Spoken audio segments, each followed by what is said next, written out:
사도행전 6장 1절부터 7절까지인데 4절까지만 보십시다. 자, 시작.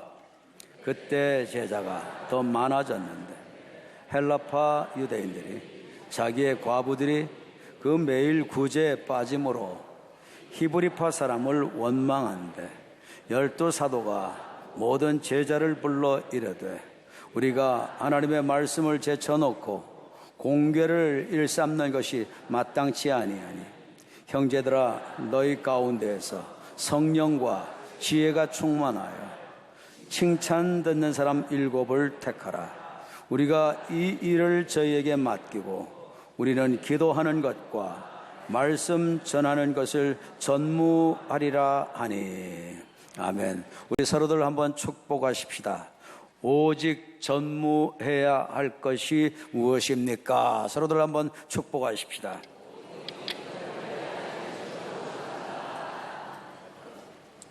여러분, 오늘은 사도행전 6장이 이제 시작됩니다. 이 말씀을 보니까 그때 제자가 더 많아졌는데 라고 말씀하죠. 그때가 어느 때일까요?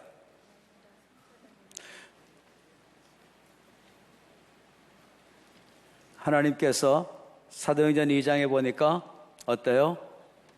성령이 약속한 대로 임하셔서 그들이 생전 처음 해본 어떤 언어를 사용하나요? 영적 언어를 사용합니다. 하나님께서 언어를 다스려 주셨죠. 그런데 이 언어가 어떤 언어였나요? 예루살렘 성전에 잔치 때문에 각 나라에 흩어져 있던 유대인들이 다 몰려들었는데 그들이 사용하는 지역 언어였죠. 이것 때문에 사람들이 충격받죠. 충격을 받는 그 순간, 그 찰나를 놓치지 않고 어떻게 하나요? 베드로와 요한이, 그분이 바로 예수 그리스도. 아멘. 아멘. 그분이 바로 복음, 되심을 전파하죠. 그래서 3,000명이 더하게 되는 역사가 일어났다고 하지만 아이들, 여자 포함하면 아마 좋게 한 10,000명은 될 것이다. 뿐만 아니죠. 이제 3장에 가서 안전뱅이가 일어나는 사건이 일어나죠. 그거 지체치 않고 또 복음 전하는 데 쓰죠. 그랬더니 어떻게 되나요?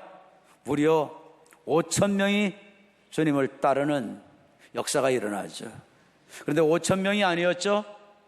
여자들, 아이들 합치면 적어도 15,000명은 넘을 거다. 이렇게 해서 많은 신자들이 생겨졌는데, 그런데 또 사건이 일어났습니다. 복음을 전하다가 갇혔어요. 더 이상 복음 전하지 마라. 엄명을 받았어요. 그런데 목숨 걸고 복음 전합니다. 성전에서 복음 전하다가 어떻게 하죠? 잡혀 들어갑니다. 그런데 이번에 하나님께서 주의 영으로 주의 사자들을 보내셔서 감옥의 옥문을 굳게 지키고 있었건만 기적적으로 그들이 눈 뜨고도 알 수 없었고 볼 수 없었고 옥문은 열려졌고 초자연적 역사로 그들이 구출되어 나오죠. 구출되어서 나오자마자 성령의 놀라운 충격적인 역사를 바로 어떻게 연결시키나요? 예수 그리스도를 연결시켜서 복음을 또 전하죠. 날마다 전했죠. 성전에서도 전했죠. 집에서도 전했죠. 집집마다 돌아다니면서 전했죠. 많은 사람들이 주 앞에 이렇게 돌아와서 변하면서 무엇이 제일 많이 바뀌어졌나요? 성령의 역사로 복음이 주어지니까 삶의 변화가 일어납니다. 가치관의 변화가 일어났죠. 물질관의 변화가 일어났죠. 그래서 여유 있게 사는 분들, 또한 삶에 풍요함이 있는 분들, 꼭 요긴한 것 빼고 서로가 물질을 내놓습니다. 이런 때 아멘을 잘 하셔야 돼. 가치관이 달라졌다는 거죠. 삶이 이 땅의 것이 다인 줄 알고 땅의 것을 사랑하고 살았는데, 알고 보니까 이제는 하나님 나라가 더 중요해요. 죄사함 받고 영원한 나라 가는 게 더 중요해요. 부활 승천해서 하나님 나라 가는 게 더 중요해요. 그러니까 이제는 영원한 나라를 준비하며 살리라. 땅의 것을 다스리게 됩니다. 물질을 다스리게 됩니다. 여유 있는 것은 어려운 사람을 위해서 펼치게 됩니다. 나누게 됩니다. 흘리게 됩니다. 이것을 플로잉이라고 그러죠. 외국 사람들은 플로잉을 한다. 플로잉을 해서 흘려줬어. 그러다 보니까 모든 소유, 물질, 재산 이런 거를 다 사도들 앞에 갖다 놓으니까 돈들이 많아졌어요. 사람이 많아지고 변화된 사람이 많아진 만큼 교회 물질이 이제 많아졌어요. 그것을 가지고 어떻게 하나요? 어려운 사람들 명부를 쫙 뽑아요. 그러니까 대부분 어떤 사람들이 어렵냐? 홀로 사는 미망인들이 가장의 역할도 해야 되고 또 어머니의 역할도 해야 되고 힘겹게 사는 사람들이 많아요. 그 당시는 남존여비 사상이 아주 엄했죠. 투철했죠. 여자는 수로 계산도 안 했죠. 그러니까 홀로 된 미망인들이 살기가 너무 어려웠어요. 그 사람들에게 들어온 물질들을 공평하게 사도들이 배분한다고 배분을 합니다. 은혜가 넘치는 상황이요, 놀라운 기사이적이 있는 상황이요, 성령의 역사가 폭발적으로 일어나고 사람들마다 하나님을 찬양하고 기뻐하고 좋아하고 물질 많은 사람들은 막 내놓고 가난한 사람들을 위해서 다 나누자고 하고 이렇게 사는 그런 상황인데, 그런 상황에도 여러분들 오늘 이 말씀에 보면은 헬라파 유대인들이 히브리파 유대인들을 원망하는 모습이 나옵니다. 여러분, 은혜가 넘치는 곳에서도 마귀는 장난할 수 있다는 것 깨닫게 되기를 바랍니다. 서로들 축복하십시다. 은혜가 넘칠 때 마귀도 장난합니다. 은혜가 넘칠 때 조심하고 사셔야 됩니다. 아멘. 원망하고 그래. 왜 원망했느냐? 이 말씀을 보니까 이 히브리파 유대인들은 어떤 사람들이냐? 주로 이스라엘에서 사는 사람들이에요. 헬라파 유대인들은 주로 헬라 지역을 근거로 해서 사는 사람인데, 유대 명절에 왔다가 예수님의 십자가의 은혜, 죄 대속의 은혜, 또한 영원한 죽음 문제를 해결하고 하나님 나라로 인도해주는 부활의 은혜, 이 은혜, 이것을 깨닫고 어때요? 그들은 유대교회에서 기독교로 개종을 합니다. 그래서 헬라파 개종한 유대인들이 또 많이 있었어요. 그런데 그들이 왜 구제를 할 때 누구에게는 많이 주고 누구에게는 적게 주냐? 왜 히브리 사람들에게는 구제할 때 많이 주고, 그리고 그들은 빠뜨리지 않고 주고, 왜 우리 헬라파 유대인들에게는 소외시키고 빠뜨리고, 그리고 제대로 주지도 않고, 어떤 사람은 많이 주고 어떤 사람은 적게 주고, 왜 이렇게 불공평하냐? 그래서 이들이 어떻게 하나요? 원망을 합니다. 여러분, 은혜가 넘칠 때도 자기에게 은혜가 넘쳐야지, 남들 은혜 넘치는데 자기에게 은혜가 넘치지 아니하면 여러분 병들게 됩니다. 영적으로 병들게 되면 불평하기도 하고 원망하기도 하게 되는 거예요. 지금 은혜가 넘치는 상황인데 이들이 지금 원망합니다.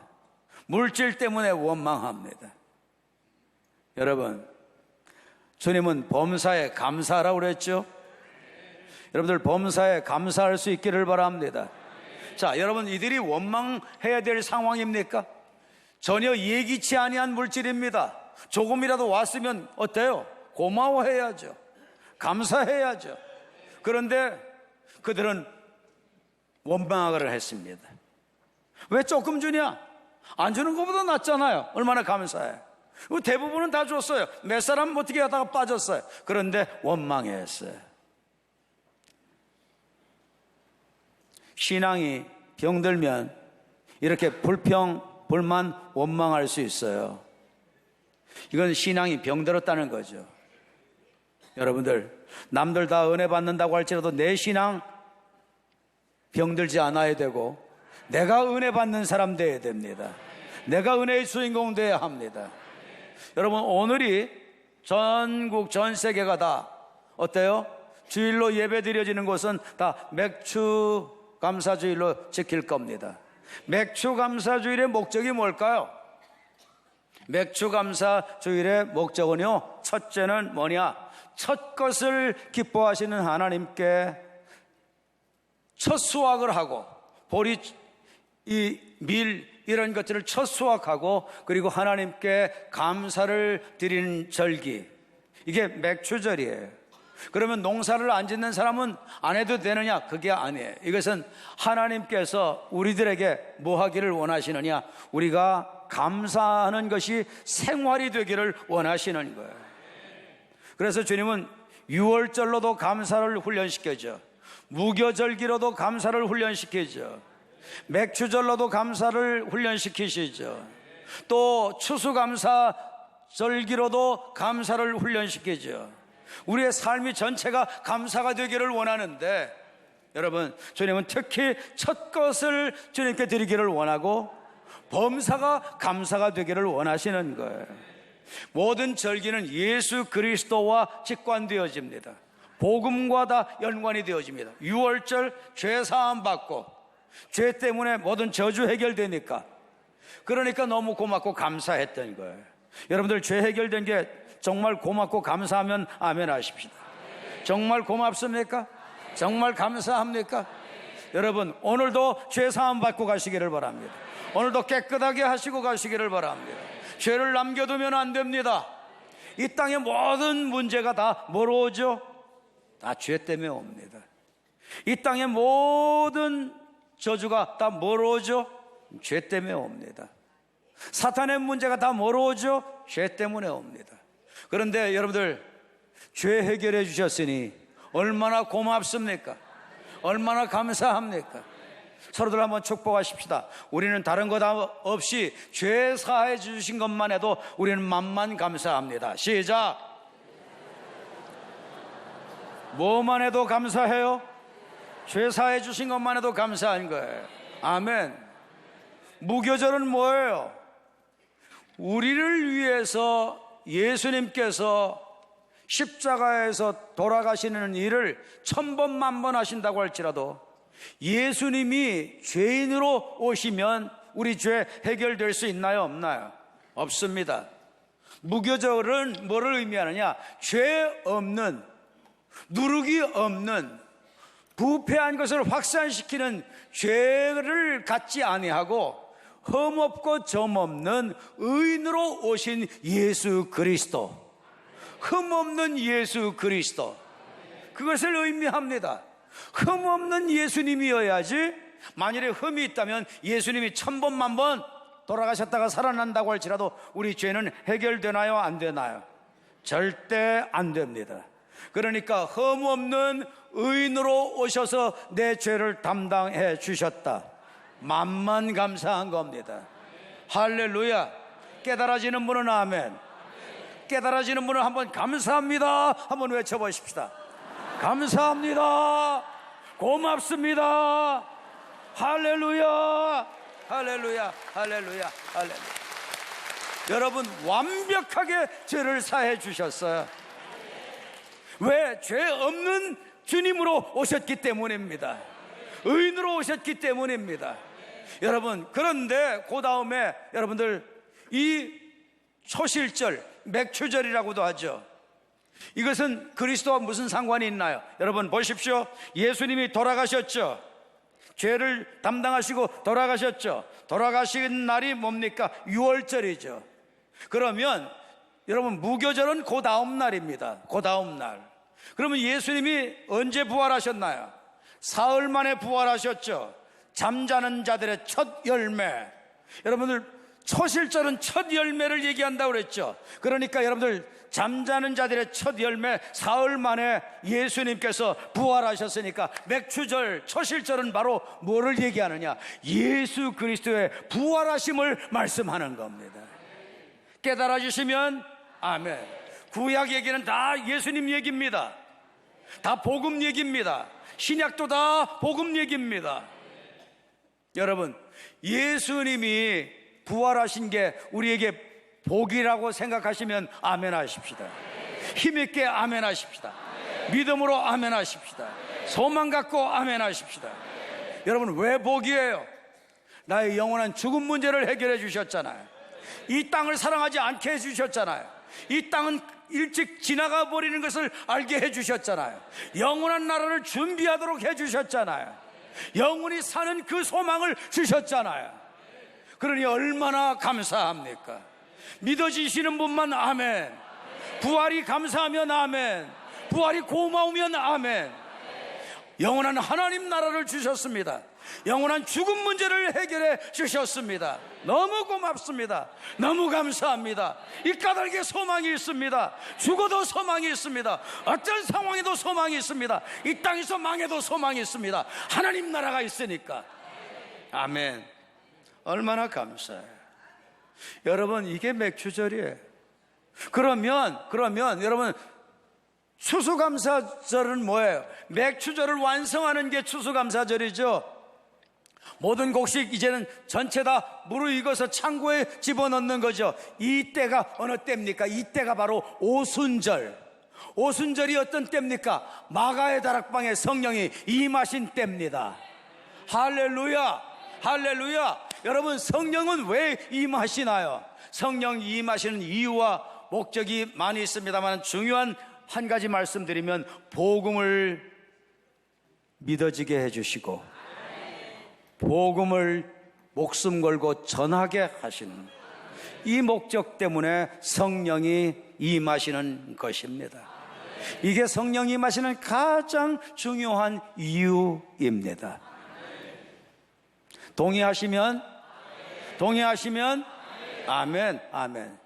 그러니까 다 모든 절기는 예수 그리스도 복음과 직결이 돼요. 구약에서 예수님을 보셔야 돼요. 절기에서 예수님을 보셔야 돼요. 할렐루야. 이 목적을, 주님이 여러 가지 절기를 주신 목적은 감사가 생활이 되어지기를 원하는 거예요. 그런데 여러분들, 감사가 생활이 되어지는 게 쉽나요? 지금 이 헬라파 유대인들 감사해야 됩니까? 불평해야 되나요? 감사해야 되잖아요. 그들이 체험한 게 얼마나 많아요. 십자가 은혜를 받았잖아요. 복음의 은혜를 받았잖아요. 부활의 은혜를 받았잖아요. 성령의 은혜를 받았잖아요. 사람들이 삶이 변하고, 또한 어떻게 해요? 변화된 사람들이 물질들을 내놓아서 자기네들이 또한 가난을 해결받을 수도 있게 됐잖아요. 얼마나 감사해요. 그런데 몇 명 빠졌다고, 그런데 조금 줬다고. 여러분, 마귀는 항상 물질로 타고 올 수 있습니다. 물질 때문에 여러분들, 우리는 하나님 없다고 할 수 있습니다. 물질 때문에 감사한 마음이 사라질 수 있습니다. 그런데요, 여러분, 서양 경언에 이런 말이 있습니다. 수학 문제 중에 제일 어려운 수학 문제는 뭐냐? 다른 게 아니라 하나님이 베푸신 은혜를 기억해서 헤아려서 계산하지 못하는 것. 요게 수학 문제 중에 제일 어려운 문제래요. 여러분에게도 어려워요, 이 문제가? 어려워요. 물질과 연관되면 여러분들 어려워요. 네. 자, 여러분, 그런데요, 자, 보세요. 이들이 감사해야 될 조건들이 있었는데도 감사 못했잖아요. 자, 그런데 12사도가 참 지혜롭습니다. 일어나서 어떻게 해요? 우리가 이렇게 원망하는 사람도 나오고 교회 불평하는 사람도 나오고 그러는 것은 영적으로 쇠해져서 그렇고 영적으로 약해져서 그렇고 영적으로 병들어서 그러니까 뭐를 중심으로 해야 되겠구나? 말씀을 제쳐놓고 복음을 제쳐놓고 십자가와 부활 복음, 하나님 나라 복음 제쳐놓고 굳이 하는 거 이것도 중요한데 이거 꼭 해야 되는데 이것은 집사들 뽑아서 맡기고 이거는 맡기고 우리가 기도하는 거 그리고 말씀 전하는 거 이거 전무하도록 하자. 상의를 해요. 그랬더니 다 흔쾌히 받아들이죠. 그래서 드디어 그들은 뭐에 전무하게 되죠? 기도하는 것과 말씀 전파하는 것, 복음 전파하는 것 이것을 전무하게 됩니다. 자, 여러분 한번 읽어보세요. 이것을 개정성경은 이렇게 얘기했습니다. 자, 시작.